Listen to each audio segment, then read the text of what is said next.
This is one that for me is based on, in a way, a common misconception, but let's see how it goes. How do you write body language for your characters to convey emotion? In one word, sparingly. I don't ask authors to swear off body language completely, the way I sometimes have with facial expressions, but here are a couple of good rules. Number one, don't describe body language as a way of applying the so-called show don't tell rule. It'll just end up as awkward, ambiguous, or both. Number two, don't rely on a description of body language to convey all of a character's emotion.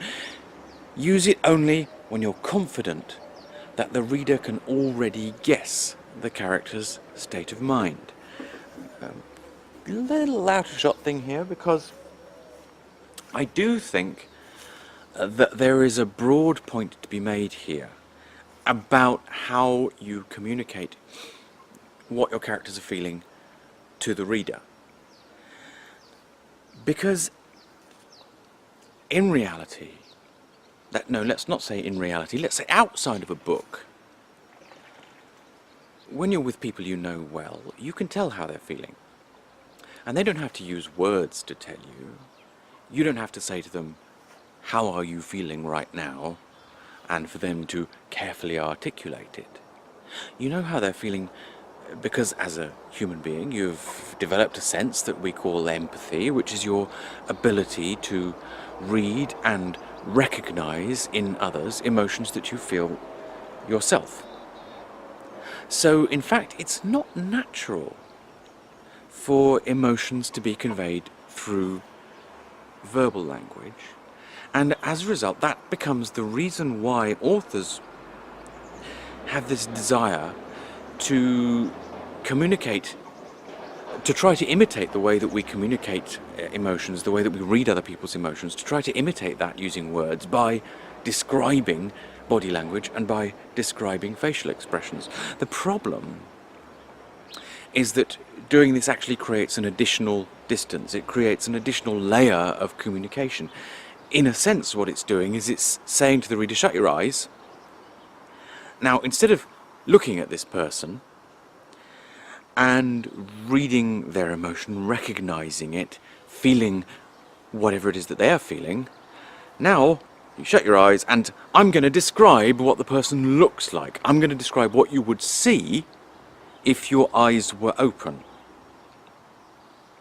That's actually a massive barrier to your communication.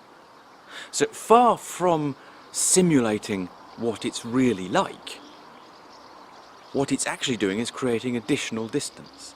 And that's the reason why authors have developed a whole range of other techniques for conveying the way that characters are feeling. Sometimes it is simply telling it directly.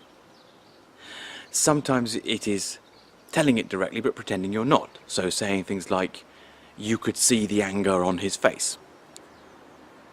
Actually, what I'm saying there is, he's angry. But it feels like I'm saying, you were empathizing with his anger. You were recognizing it. Right the way through to making sure that you know and you recognize and you understand the character's values, you understand what it is that they hold dear, so that you will know how they feel when particular things happen to them. So all of these, and many, many more, are techniques that are used in order to overcome the barrier between the reader and characters' emotions, which is caused by the fact that the reader just can't see the characters. So be cautious about describing facial expressions, be cautious about describing physical gestures, be cautious about describing body language, because all too often it has the opposite effect from the one that you are trying to achieve.